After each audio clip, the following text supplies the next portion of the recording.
Foi dominado, né, pelo Racing, Exatamente. a verdade é essa. Foi bombardeado, o treinador do Racing fala em coletiva e eu fiquei tentando lembrar, ele fala, eu acho que não chutaram ao gol.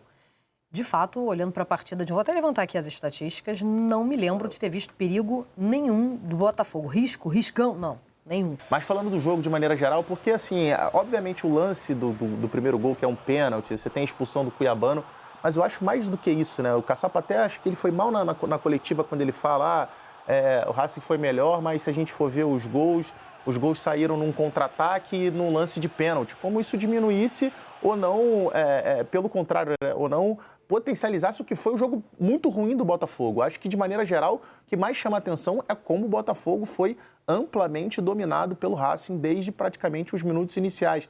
A gente teve ali um início ali de um pouquinho mais de equilíbrio, mas muito mais por conta do Racing de estar conseguindo se encontrar na partida, mas sobretudo a partir do gol ali é simplesmente um domínio completo do Racing. E aí eu acho que, obviamente, a gente vai falar do time, a gente vai falar de escolha de jogador tal, de jogador A, B ou C, mas acho que a gente não pode perder sempre o foco de quem são os principais responsáveis desse início ruim do Botafogo. Porque você perder o jogo para o Flamengo, um jogo para o Flamengo de Supercopa, ou você ser derrotado pelo Racing na Argentina por 2-0, são resultados que podem acontecer. Agora, o que não pode acontecer, o que é inconcebível, é não competir. O Botafogo não competiu contra o Flamengo e o Botafogo não conseguiu competir contra o Racing. E aí, na minha visão, foi uma questão de escolha do planejamento que foi feito para o Botafogo na temporada. A gente vai sempre acabar sendo repetitivo aqui, porque, de fato, a gente precisa repetir. O Botafogo estar no estágio que está nesse momento da temporada, obviamente que ninguém está cobrando aqui que o Botafogo esteja jogando às mil maravilhas, até porque ninguém no futebol brasileiro está. A gente pode destacar ali o Flamengo, que tem sido um pouco mais regular, mas ninguém no futebol brasileiro nesse estágio está dando um banho de bola. A gente jamais vai cobrar isso. Agora, a gente vê que o Botafogo em campo é um time absolutamente desorganizado e a gente está pegando o time que foi o primeiro time da prateleira na temporada passada.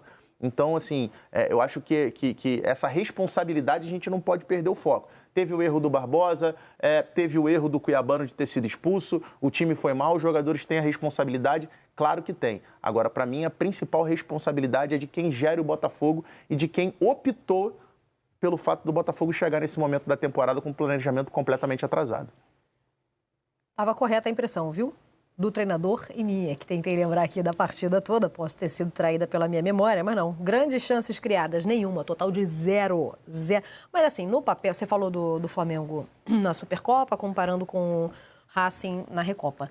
No papel, ainda dentro desse cenário, ainda com planejamento atrasado, ainda sem treinador e me parece sem perspectiva nesse momento, o Botafogo mais time do que o Racing. A gente falou isso aqui ontem. Não era individualmente, o Botafogo assim, é um time melhor do que o Racing. Agora, coletivamente, o que a gente viu foi um time que foi completamente dominado. Citei aqui ontem, né? Inclusive, os dois jogadores acabaram sendo os dois jogadores que marcaram o gol, né? O Vieto e o Maravilha Martínez.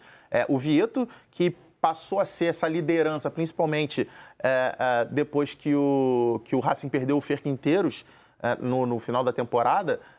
Ontem ele faz o gol, logo depois do gol ele sai. Então entra o Zarate no lugar dele, mas faz o jogador sentido, em tese, né? que era o camisa 10 para ser essa principal referência, liderança técnica, o Racing ainda perdeu logo depois que faz 1-0. E ainda assim o Botafogo foi incapaz em nenhum tipo de estratégia, seja em sair em velocidade ou se defender para conseguir contra-atacar, nada funcionou para o Botafogo. A única coisa que vinha funcionando para o Botafogo, e diga-se de passagem, foi uma boa estratégia que o Caçapa teve, foi a entrada do Cuiabano ali pelo lado esquerdo, não só no sentido de conseguir estancar a forma com que o Racing estava tendo muito espaço ali pelo lado direito, mas também de conseguir ter um escape por ser um jogador de velocidade e de força.